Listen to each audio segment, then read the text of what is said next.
let's talk about the origin of species. So let's talk about what a species is. Species is a group of, and this definition, you have to really think about what it means. It's reproductively isolated organisms.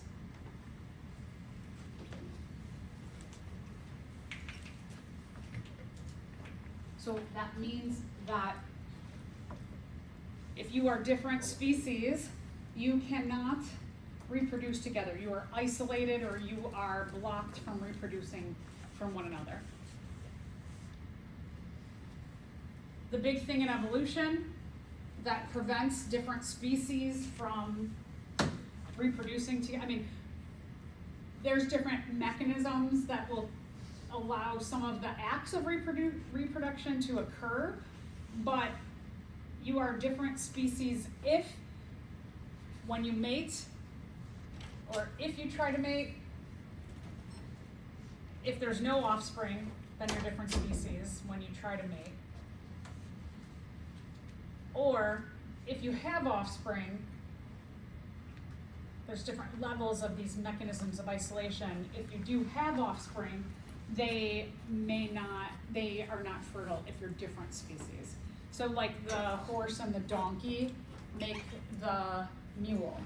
The horse and the mule make the donkey? No, the horse and the donkey make the mule. The mule is infertile.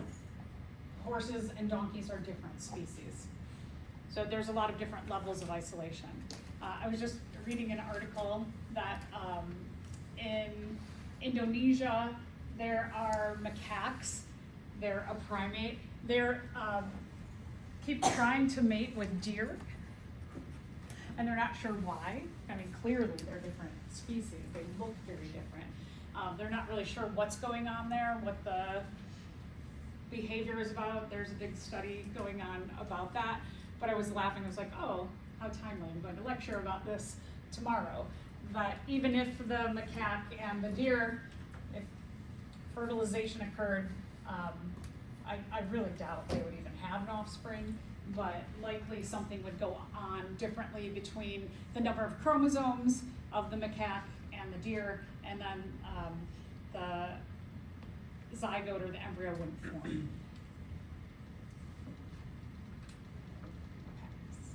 So let's answer this question. What's that? What? Oh. Okay, well, let's go through the question. I was like, what's so funny? Oh, yeah, me, I'm funny. I'm silly.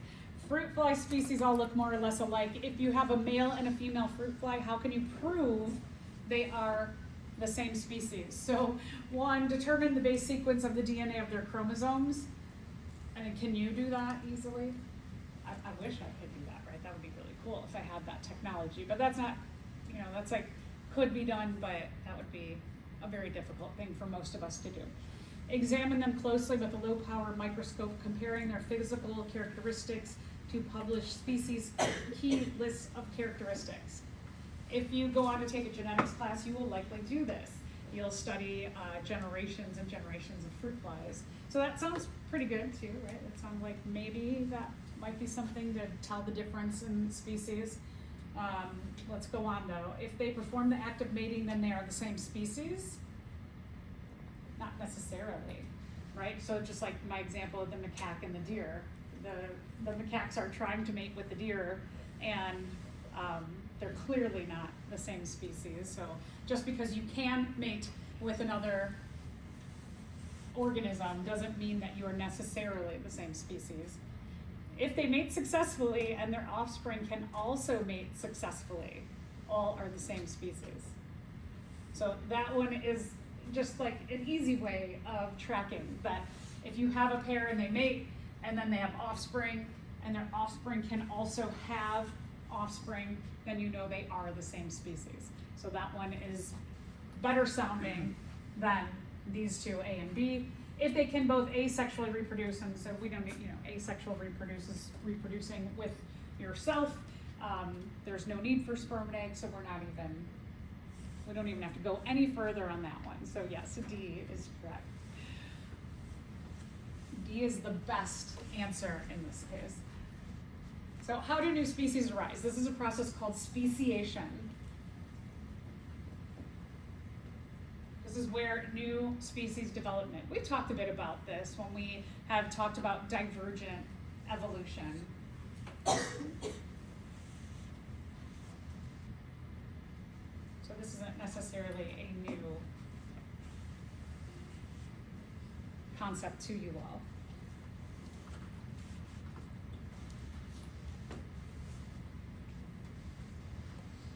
The process of speciation, so as I mentioned before, just now,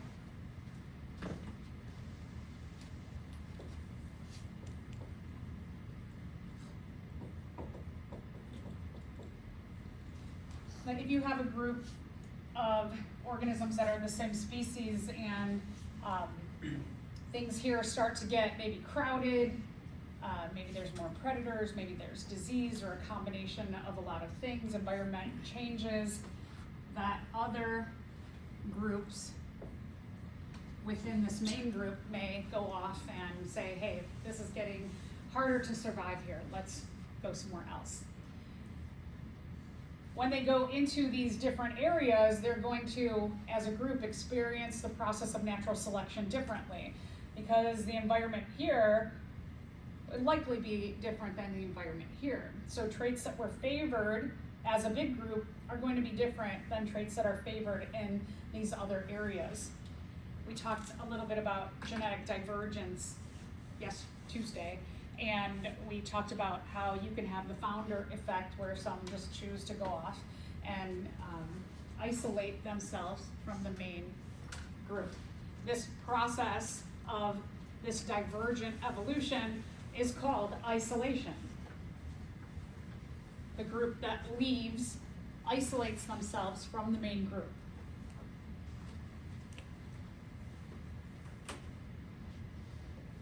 By doing so, they reduce their gene pool and they don't have a gene flow back with, if they choose to stay here or the other places, then they're not going to be exchanging genes with the main population either. And so another thing that as they experience processes of natural selection and what traits have been adapted to living in that environment, or were already adapted, are going to be differently favored in the different environments. So this depends on, as I mentioned, genetic divergence. It depends on what mutations pop up within the isolated groups. So genetic divergence, that leaving the main group, can lead to genetic isolation. So those two things, as we talked about, the two mechanisms of genetic divergence being the founder effect and the population bottleneck, that those two things can lead to isolation.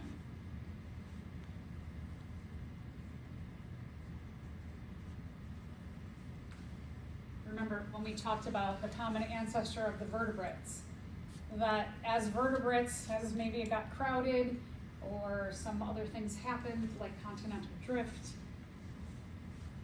the founder effect or population bottleneck, that while we all have the same four-limb structure, as the groups went into different environments, they experienced different mutations, they experienced natural selection differently, and so they start to change to become adapted to their environment. So one example of speciation is called allopatric speciation. This is when there's a geographical barrier. Something blocks the population into different groups.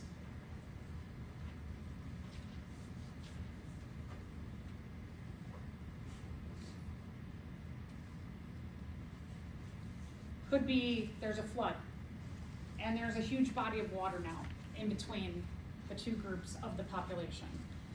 It could be there was an earthquake, so there's like a big gully, or could be in another direction where tectonic plates come and crash together and a mountain range goes up. could be an earthquake, a hurricane. So we have a lot of things that could happen here to separate the population. This is the most common form of genetic divergence. It's usually just kind of like something happens.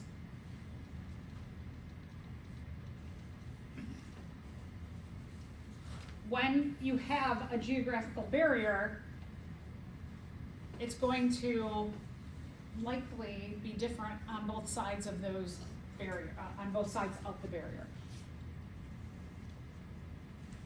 It blocks the gene flow, blocks the two groups of that population from reproducing anymore.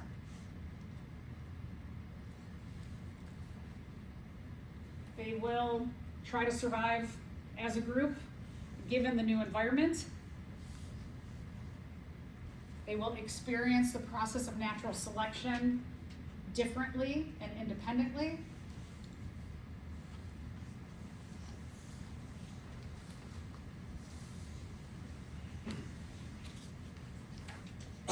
Let's say over time, these two groups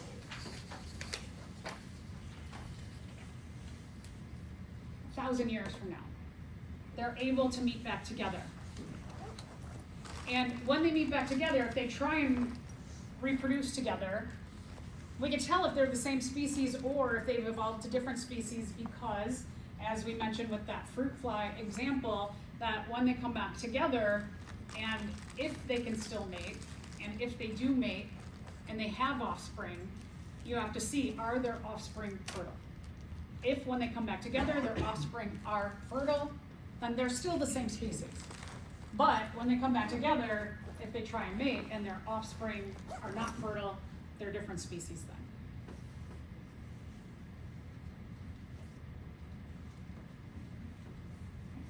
Okay, so for example, here's these lizards.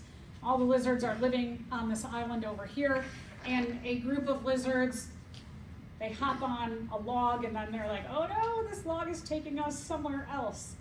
And on this side over here, you can see this big mountain range, and they might have been this color because there wasn't a lot of sunlight over there, and it caused a favoritism for survival to be this color. Now, these ones over here, because there's a ton of sunlight over here, the sun's not being blocked by the mountain range, the color that was favored is a darker color. More melanin gives them more sun protection. And so what you see here is that on this side, certain traits are favored given the environment, and over here, certain traits are favored given the environment. And like I said before, if they come back together and they try and mate, if they can still mate, they're the same species. Not just mate, if they can still mate and have fertile offspring, they're the same species. If when they come back together and they mate, they're not having fertile offspring, then they become different species. A different kind of speciation is sympatric speciation. This is not as common as allopatric speciation. There is no genetic barrier. This is where organisms specialize in parts of their niche. This is a term we haven't defined yet. We'll define it when we talk about ecology, but the niche means every aspect of an organism's life. Everything they do, their behaviors, how they eat, where they like to live, what are their predators, who are their prey, what's their job or role in the environment, what temperature needs do they have. So just everything about their life, that's their niche. And if in here you have a population and things start to get a lot more competitive for parts of your niche, you might say like, well, I am so tired of competing for apples all the time, so I'm gonna try and branch out my food needs to eat other foods in the area, and you stop eating apples completely. And you find other foods that are non-competitive. You don't have to compete for getting them. So this is kind of interesting because this kind of isolation happens with neighbors. It's kind of like you. You may have come to the college and you sit down in a class and you start talking to someone over the course of the semester, and you find out they live a block away from you. and you have never seen that person before in your life. Ever happen where you meet someone in the world and they live kind of close or they do different things, but you're like in close proximity, but you've never seen them? You're like, wait, what? You've always lived down the block? Whoa, that's wild. That's because you do different things. That in your life, you do stuff that you do and they do stuff that they do, and those things don't overlap. And that's what we mean by sympatric speciation. That you might just like start doing different things in your niche so that you compete less. One of the things about evolution is that evolution favors organisms who have less competition, right? In competition, you know, there's always, what do we say? Winners and losers in competition. So in competition is usually it hurts not just the loser, but it often hurts the winner too, that you have to really fight for that. And so in specializing within your niche, you can reduce your competition and be like, I'm gonna focus on these things in my environment because now I don't have to compete so hard. I don't have to get hurt trying to get my needs met. So evolution definitely favors those with less competition. You can choose to make your life easier by competing less.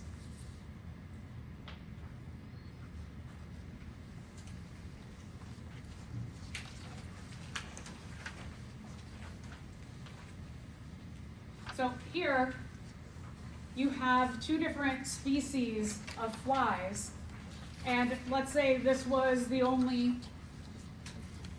what tree is this?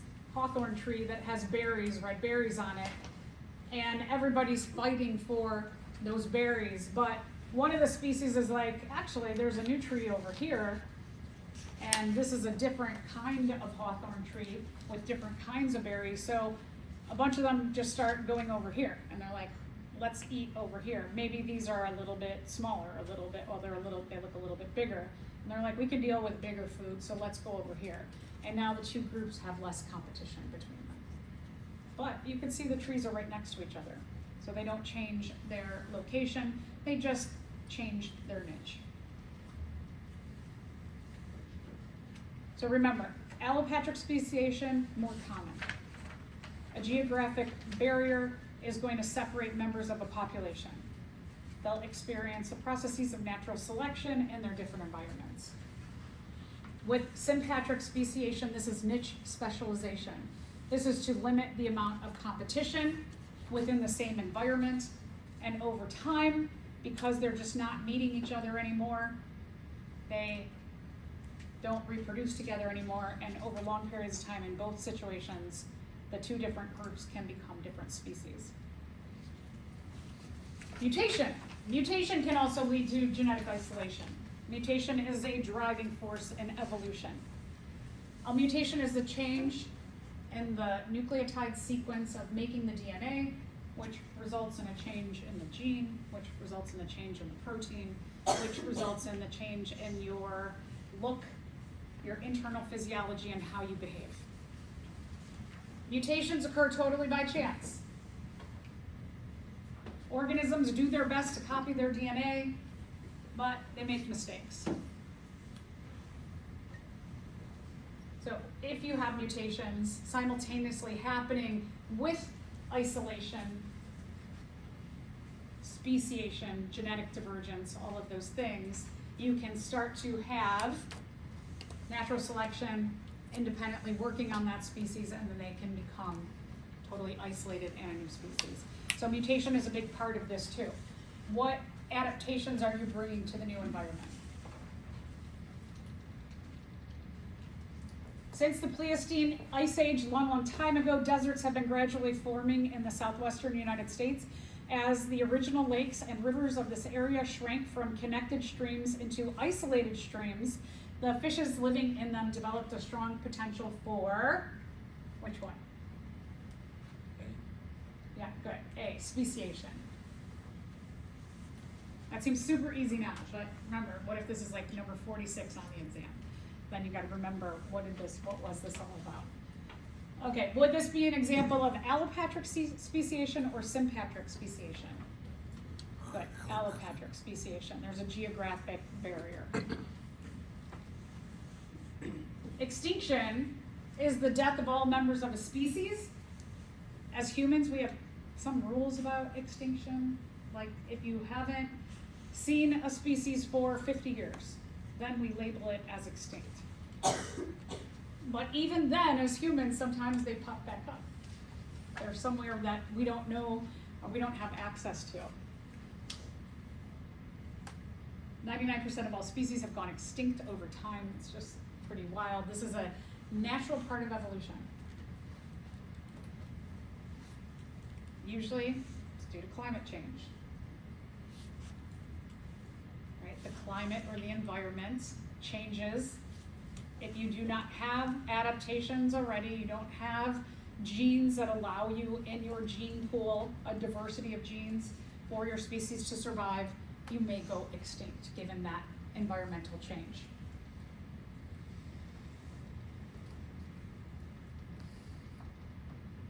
What makes a species vulnerable to extinction? So one, you have a small localized distribution. You just live in this one area of the entire world.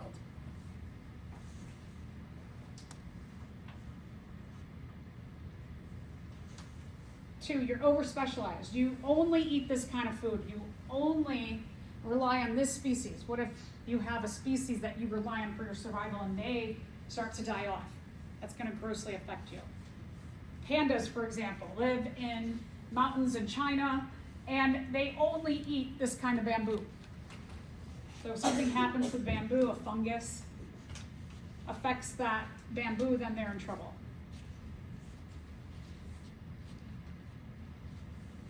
What else can make you vulnerable? Competition. So we've been saying that, right? If you have to compete for every aspect of your niche, that's going to make you vulnerable to dying off. Who are your predators? Who are your prey? Do you have parasites? Is there a virus that comes along? A lot of factors within your niche. If there's some serious factor that changes, you are vulnerable to extinction. This is a big one. Humans and habitat destruction. That human activity, one, getting rid of their habitats, other species' habitats to build schools, homes, industry, parking lots. Also, the way we farm. There's a lot of toxicity in that. Making roads, cars. All of the things that we do in our life affect so many other species.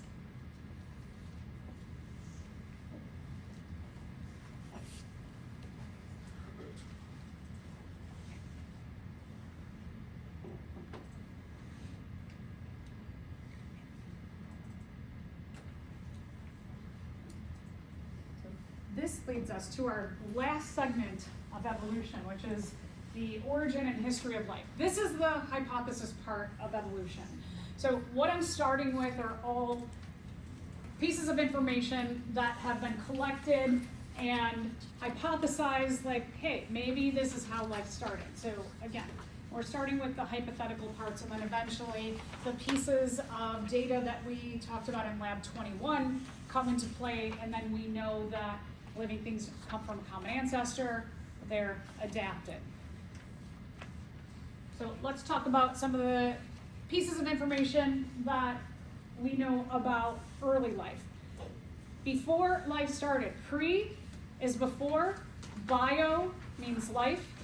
So prebiotic evolution means evolution before life. So we're just talking about like what was the earth, how did it come about? What were the conditions on early earth?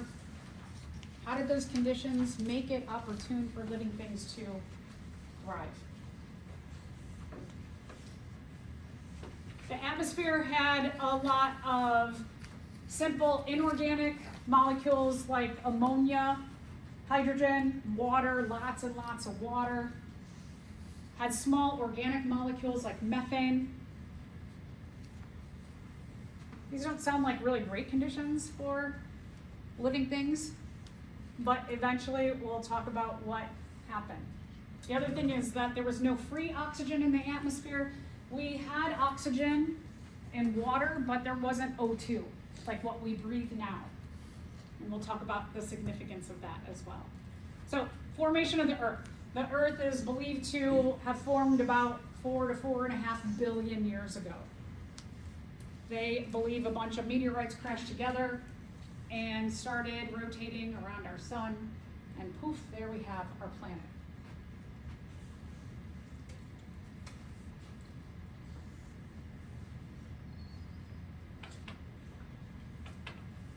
This kind of data is from dating rocks, that they can use a process called carbon dating. They can date carbon and tell that there's carbon atoms that are more than 4 billion years old. Primitive Earth was super different than it is today. It was pretty much covered in water. It also had like ammonia, which is pretty toxic to living things, a lot of methane. There were volcanic eruptions, lava flows that were starting to, as you have the water, this is why islands are created, that fissures in the crust of the earth open up and lava flows from the core of the earth upward and start to make land masses. So there was a lot of that going on, where the lava from the core of the earth goes up through the crust and through the water and starts making land. There was a lot of lightning, there was a lot of energetic activity there, meteorites, so it was a lot different than we know today. It probably looked like this, that it was covered in water, and then, like I said, lava coming out from the core of the earth starts making land masses, and a lot of just kind of general electrical activity. So let's talk about first steps. So at the beginning, this is all, again, remember, we're hypothesizing what we know. Early conditions on the earth had a lot of small inorganic molecules and small organic molecules. And with water, if you took Bio 111, you know water is like really, really key in making and breaking biomolecules. So tons of water. You have a lot of energetic processes that could give the energy to making molecules react together and react faster. You also have the right atoms and molecules and compounds around that in water in these small pools that were maybe a little more protected as land masses occurred, kind of like what we would call a tide pool today, that you have along shorelines. You have these kind of little small pools that are kind of protected from the activity of the ocean, and in there you can have the accumulation of some living things. Maybe some of the compounds accumulated in these, and then with some zapping in water, the reactions occurred. That you could have things like ammonia and hydrogens and other small organic molecules go through a chemical reactivity, and they become from their what we call monomers, or small groups of atoms or molecules, into polymers, bigger groups of molecules. And so we could have, maybe given that environment, had things like small amino acids start to come about. And when you have these in chains, they become proteins. And you can see the building of maybe lipids and carbohydrates and nucleic acids and ATP. So how do we know this? Miller, Urey, or scientists that simulated evolution in the lab. They made a watery environment with electricity, with heat, and all of these different, they would put in different simple inorganic and organic molecules, and then just like let it go, see what happens. And when they did this, what they found was that they started to go from those simple inorganic and organic molecules to monomers to polymers. They could put in different ingredients or atoms and compounds and molecules and come up with proteins, nucleotides, ATP, other molecules that are characteristic of living things, lipids, nucleic acids. So this is their example. This is how they simulated early life. Again, this is just like they're showing an example of how we could get those monomers and those polymers, and that we know those monomers and polymers are the keys to building our components of our cells. Does this show this is how life started? It's a hypothesis. So it's one idea. This is a tide pool. So like this, you might have had kind of like a milliarray experiment going on here, and then you start to perhaps get small, simple structures that eventually lead to small, simple living things.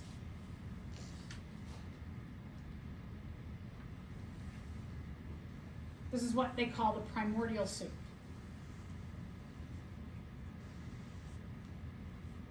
If you've heard that term before, this is the whole idea of before living things, you get all this that could possibly have happened.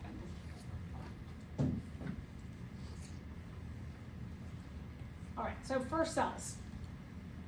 The first cells were very simple. The first cells came about 3.5 billion years ago, but they have evidence for that. So from the inception of the Earth and all of this activity, it took about 1 billion years for life to appear. Even among scientists, so I know if like some of you came in and you were like, I do not believe in this whole like life was created by chance in this way that milliarrays show. Scientists still disagree. There's all kinds of debate about how life started. So it's just kind of like a natural, healthy conversation in the science world.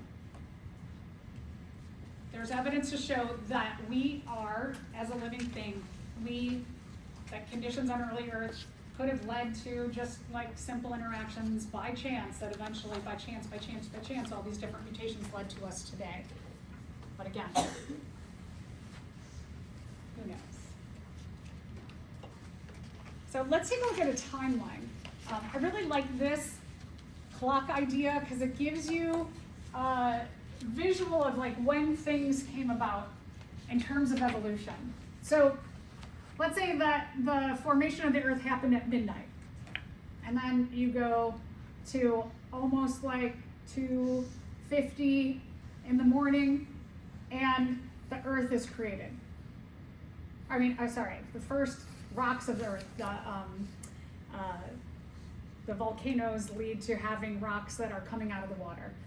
And then within maybe a couple more hours later, you get the first prokaryotic cells or the first living cells. Now, those first living cells lived in very harsh conditions. Now, check this out. So from the first prokaryotic cells, look at how much time goes by until eukaryotic cells come about. The prokaryotic cells were living for at least like almost 2 billion years on their own before more advanced cells with a nucleus come about. This is a key factor. And so we'll talk about why in just a minute. That when there is a mutation in these first prokaryotes for making oxygen, it makes things start to roll in terms of evolution. I mean, not roll really, really fast, but it took a while.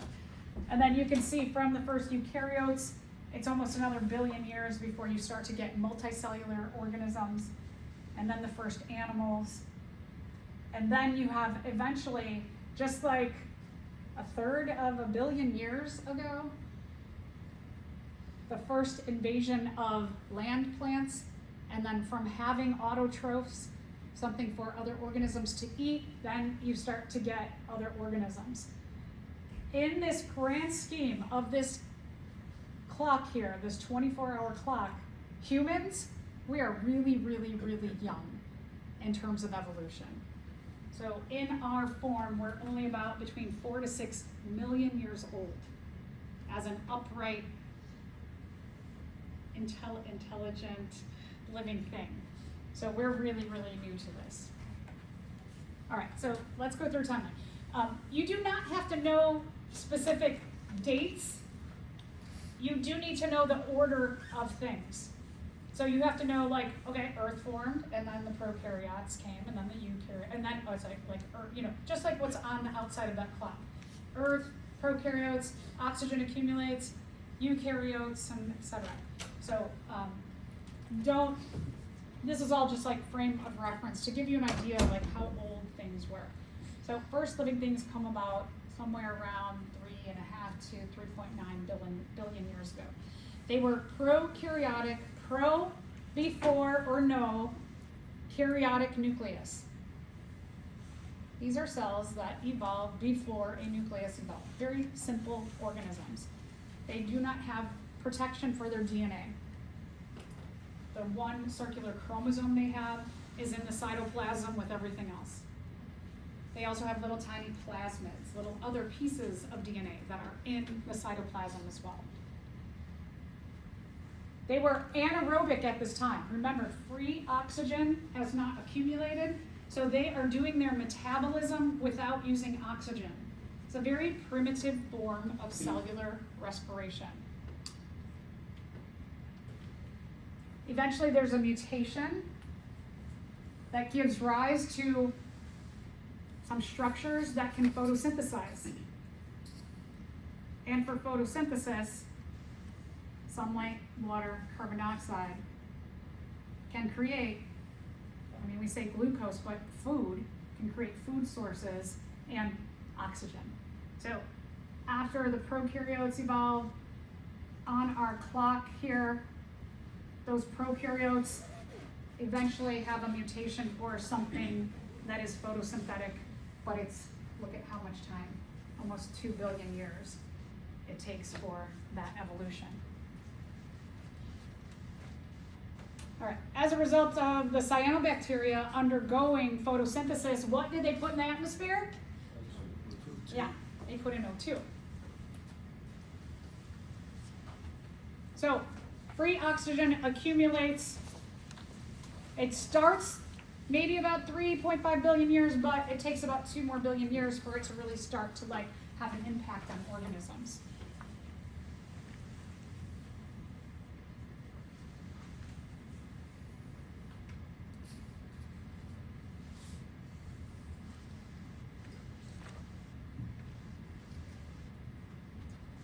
What is the significance of this? Oxygen can lead to aerobic cellular respiration. You all have that? Yeah. Question? No, but this significance of. What's the light up?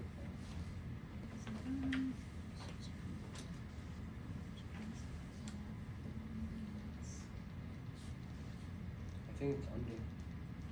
It's right here. Out here. Oh, down a step. Okay, so let's answer this question. I don't have, you have more than I have. So aerobic metabolism is an advantage over anaerobic metabolism because why? The metabolism of glucose with oxygen generates more energy per glucose molecule.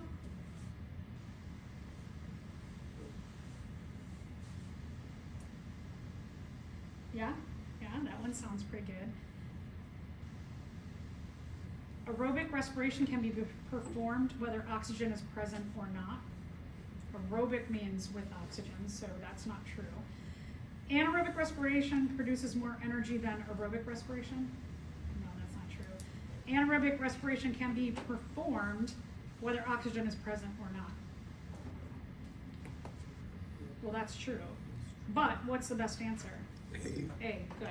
Okay, so a little background on aerobic and anaerobic respiration. So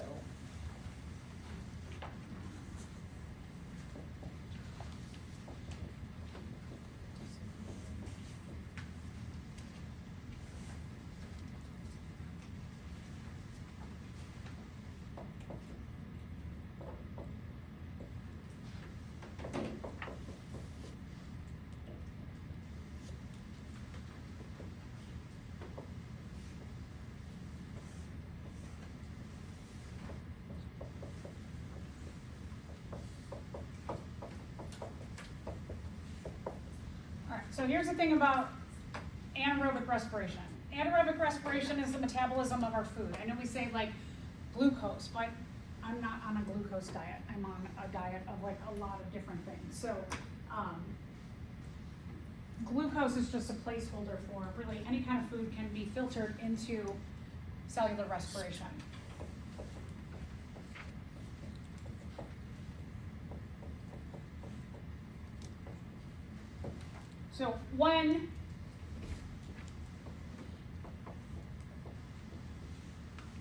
So there's things about anaerobic respiration, because you still get ATP, which is the currency of cells. Cells can't use glucose, it's too big. Can't use proteins, can't use complex carbohydrates.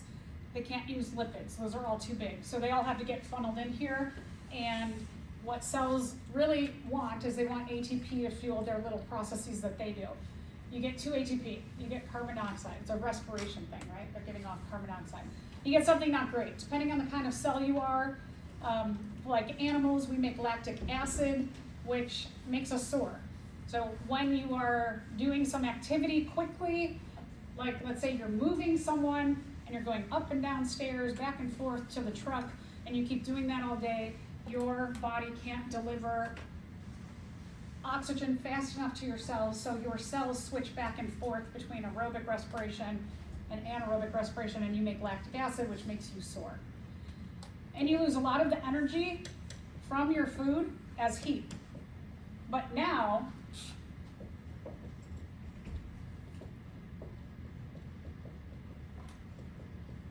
when you do aerobic respiration, when you use oxygen to help you break down your food sources,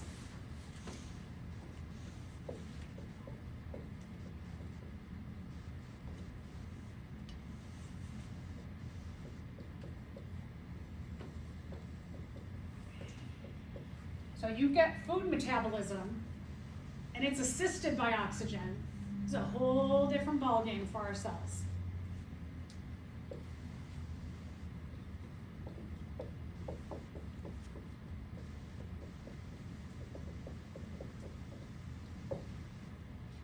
You get 36 ATP from the same food metabolism. It's the same thing. You're doing the same action without oxygen or with oxygen. But when you have oxygen to assist this process, you get a heck of a lot more ATP, which means that you can do a lot more things, right? With 2 ATPs, you're hunting for a lot more food. You're spending a lot more time getting food because you only get a little bit out of your food.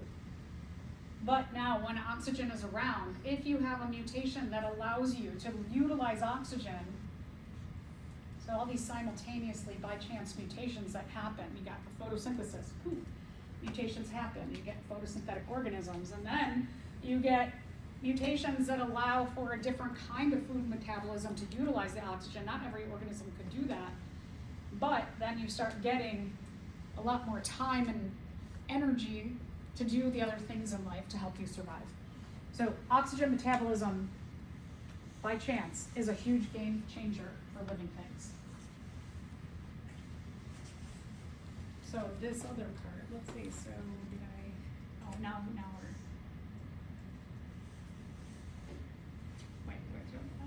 here. This? Yeah? Yeah. Okay. This was the revised stuff, so see, I keep missing stuff anyway. I need a life assistant.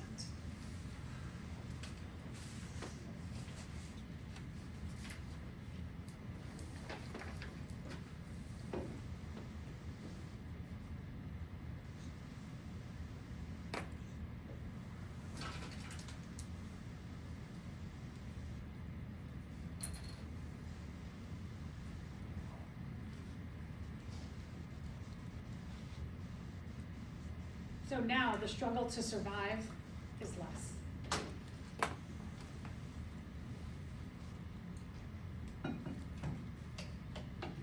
Then membrane mutation comes about. That living things have membranes to protect and facilitate and organize their metabolism. Having the ability of a membrane to allow certain things in at a certain rate and not allow certain things in to parts of your cells, we know as organelles, is really, really great.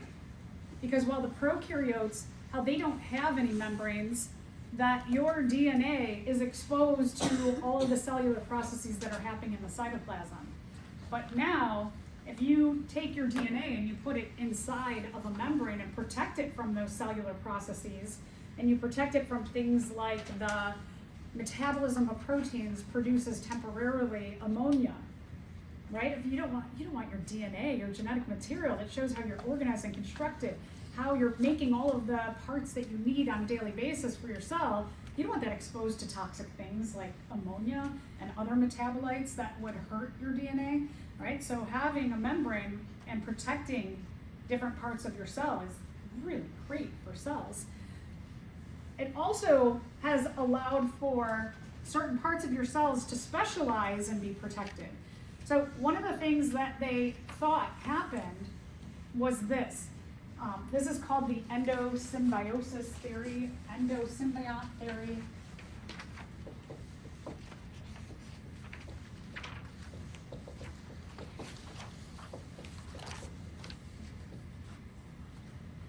What this means is it means that you have, let's say, a bacterium, and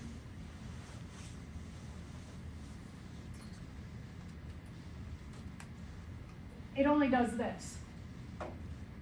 But it comes across an organism that does that. Now you could eat this organism, but then you'd have to eat a lot of these, right? Because you're not making that much ATP for your cells. Or you can negotiate and be like, hey, so I don't break down my food so well, but you do. So how about this?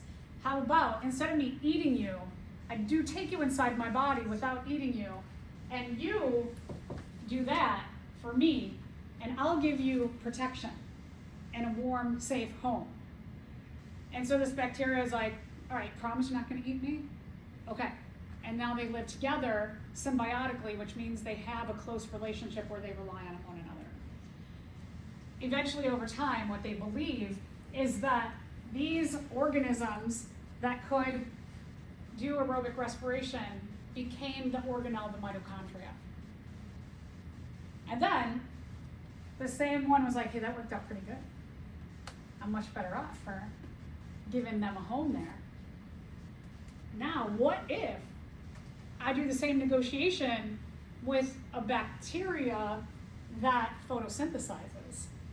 And so they go find a photosynthetic or a couple photosynthetic bacteria, and they're like, hey, so you can use sunlight, carbon dioxide, and energy from the sun, sunlight, carbon dioxide, and water, and you can make us food, and then we'll take that food and oxygen and give it to these parts of my cell that I gave a home, and now I can just kind of sit around and do not much because I've got parts of my body who are making energy and then parts who are efficiently changing it into what I need to make my cell run really, really well. And so then you have the organelle, the chloroplast. Sounds pretty interesting, right? I would totally give some photosynthetic organisms a space in my body if I didn't have to buy food. It'd be so great, right? 15 minutes between classes. Okay, I'm energized. I got my food. That would be awesome. So eventually, 1.7 billion years ago, so it's a little while before you get those eukaryotic cells, because with the membranes, then you have a mutation for encapsulating your genetic material. One of the things we know about eukaryotic cells is not just that they have a nucleus, but it's also that they have a lot of organelles that have membranes. And so your cells become a lot more complex. About 1.2 billion years ago, organisms also start to come together in groups and live together. We call this colonial living. Colonial living can be a really, really good thing. Sometimes it's a pain in the butt. It's like having roommates. So that organisms were like, okay, let's all live together in the same house or area, and we'll divvy up the chores. Because you're really good at doing this, and you're really good at doing this, and you're really good at doing this, and you're really good at doing that. And so everybody does the thing that they are best specialized in their niche within, and they work together as a team. And eventually they believe that that became different kinds of tissues, different kinds of organs and organ systems, is that they all came together as single organisms. So which of the following would be an advantage of membranes and multicellularity? A better chance for escaping predation? Sounds pretty good. The potential for capturing and eating larger prey? Sounds pretty good. The ability to specialize different body parts for different purposes? That's pretty good. Lethal mutations in a cell do not necessarily kill the entire organism? Sounds pretty good. All the above? Yeah. Yeah, okay. So make sure, you know, when you come up, oh, I don't have that highlighted, but make sure when you come about a question like this and you're like, that sounds pretty good, read them all. Because sometimes we get anxious, right? And then we go like, yeah, A, good, moving on. Read them all. The first animals about 1 billion years ago. The first animals lived in water, not on land. Remember that, star that. Because a lot of times when we think animals, because we are an animal that lives on land, we think, oh yeah, all animals lived on land. But no. Animals were first mutated and formed, evolved in water. You know, if you go to the Field Museum, you walk in and I feel like it doesn't give enough emphasis because everybody's like, where are the dinosaurs? Where are the big cool things? But there's a lot of big, cool, well, they weren't necessarily that big, but they were cool things that lived in water. I wish this would get a lot more emphasis. Early animals were very simple. We still have a lot of simple animals that evolved to easily survive in their simplicity, like sponges or jellyfish, other organisms like kelp, the protists that are a huge photosynthesizer for the earth. Land invasion only came about 400 million years ago, not even 500 million years ago, did land begin to get colonized. All right, so if you're living in water and you come to land, there's some not so good things about living on land. One is gravity. Everybody's kind of squishy in water, and so you pull that thing out of water, like a jellyfish. Imagine you're a jellyfish, right? And if you take a jellyfish and you scoop it out of water, does it stay in the same form it was in the water? Does it turn into a blob, right? So gravity can really have an effect on you. So if you do not have adaptations for land, like a jellyfish, you're staying in the water. So you have to have some mutations that allow you to survive gravity. There's just less water. Water is super important, all of these things. We're talking about photosynthesis, we're talking about respiration, any kind of chemical reaction. We know that when we make and break biomolecules, we need water around. So now that you're out of water, you've got to go find it. You're on land. Not as much water there. Sunlight, if you needed to escape sunlight for a while, you could just go deeper in the water where it would filter less. But on land, you got to hide. You got to find hiding places. And then reproduction. If you're used to just like your eggs and your sperm swimming to each other in water, you've got to figure that out too. How are we going to do this reproduction thing on land? But there's a big thing. Nobody else is there. So there's a lot less competition. There's a lot of resources. They're mine, right? So that's a really good thing. Competition is a lot less. If you have the adaptations, you've got the good mutations to survive all that stuff. The first land plants were about a little bit before that, about 475 million years ago. You had to have some photosynthesizers on land for everybody else to survive. Plants have waterproof coatings. They have skin. We'll talk about their cuticles and their dermis. They have a waxy coating that allowed them to lose less water, keep it inside of them. They started to have like a vascular system like us, how we have our arteries and veins and capillaries. They have tubes that also transport stuff throughout their body. They figured out reproduction in that maybe they could have gametes that had tails that could swim in the little bits of water on land, or you could put them in a protected hard coating called a seed, which a lot of flowers have seeds. Or you could have pollen that's really, really, really small and floats in the air. So there were a lot of mutations that allowed for them to reproduce on land. Okay, going from being a fish to an amphibian, you have a common ancestor, a group that then they split from. So the earliest amphibians probably looked like this. They probably looked kind of fish-like. They probably crawled using their front fins, like arms, so that they could go from like pond to pond, always stay tied to water. They had a mutation to have very simple lungs, so that they could start to themselves process oxygen and get it into their cells. Over time, you see mutations that give improvements to the lungs and to the arms and legs. And they were the big predators there, right? So something like this, not super scary because they didn't have to be. And then eventually we have a common ancestor from the amphibians to lead to the reptiles. One of the things about amphibians is that they have very primitive lungs, and still to this day. That's why amphibians have to be tied closely to water. They use their skin as a respiratory surface to supplement their simple lungs. So one of the things about respiratory surfaces is that they have to always be moist.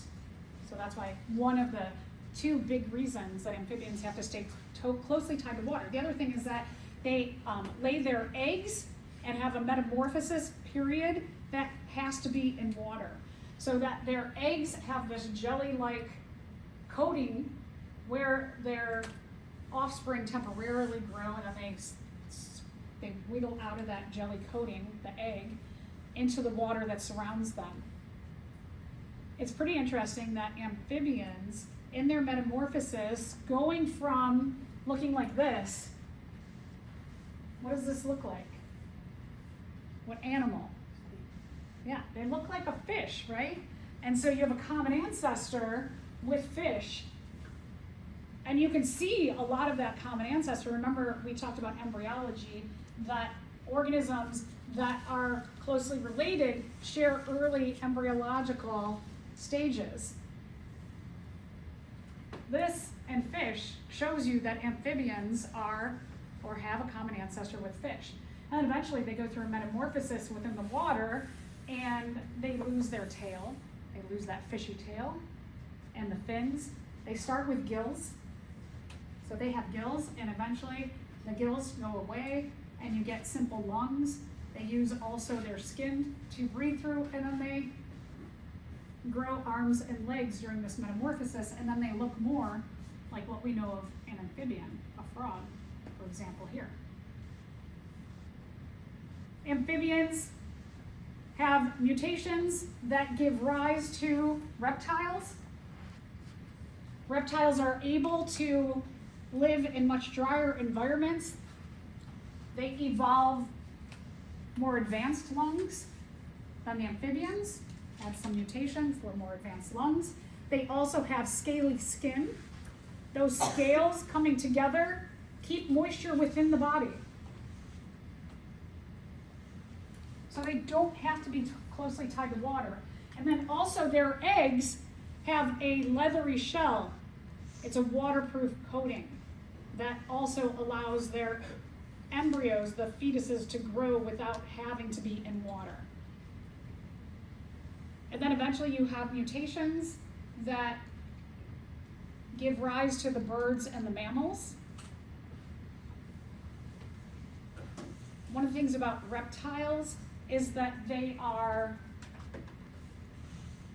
what we call exothermic. They're exothermic. Exo means out. They're losing heat to the environment. They can't hold it in like us. with the birds and the mammals, there's a mutation to the metabolic system where we can take some of the heat that gets lost in every chemical reaction, and instead of losing it to the environment, we can capture it and hold it in our body to regulate our body temperature, which means that we don't have to worry about what's going on with the sun, right? Because on a day like today, if we were exothermic, we would need to stay in bed with a heated blanket and maybe some lights on us to keep us warm. Wouldn't that be funny? Like, hey, are we having class today? Oh, nope, there's no sun. Everybody stay in bed today. We can't function. But we are what's called endothermic, is that the birds and the mammals have a mutation to their metabolism where they can keep that heat and keep it level. So you can be active during the day, during the night, when it's sunny, when it's not sunny. It's a really huge advantage for birds and mammals. For the reptiles, metabolisms were slow, but another thing with the mutation of going from exothermic to endothermic is insulation. But it was great that the reptiles have the scaly skin to keep water inside, and then they don't have to be so closely tied to water, but they couldn't stay warm. And we have not only that change in metabolism, but also birds have feathers and mammals have hair or fur.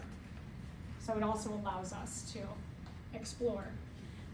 Birds, their feathers, eventually mutations happen with the bones, as well as with the forelimbs becoming wings, and they can take advantage of this whole other environment in the sky. They can travel much further, much faster than we can. They can fly at night, they can fly during the day. Less competition with the reptiles, because you can be active after the sun goes down, those few hours right after the sun goes down. You got some extra time to go hunting when the reptiles all go to sleep. Not all birds still fly, like ostriches have wings, but they are too heavy to fly. But they have become really fierce fighters on land. So they have other adaptations in replacement of having to fly. This we explore in Lab 21, Archaeopteryx. This animal is what we call a transition animal. It shows both bird and reptile characteristics, so it shows those mutations of reptiles, but also shows new mutations that pop up in birds. And so we can see that this being one of the common ancestors of the birds and the reptiles. And then also mammals evolved. Early mammals were very, very small. They lived with the dinosaurs. So for dinosaurs that were bigger, or if we're talking about smaller dinosaurs even, they could just eat them like little snacks. So the mammals were adapted to nighttime activity, which works well with having an endothermic metabolism, but also hair or fur. And so then when the dinosaurs are resting, right, sun goes down and they're all like, oh, I'm so tired, I can't stop losing heat, they can come out and be safe when the dinosaurs are resting.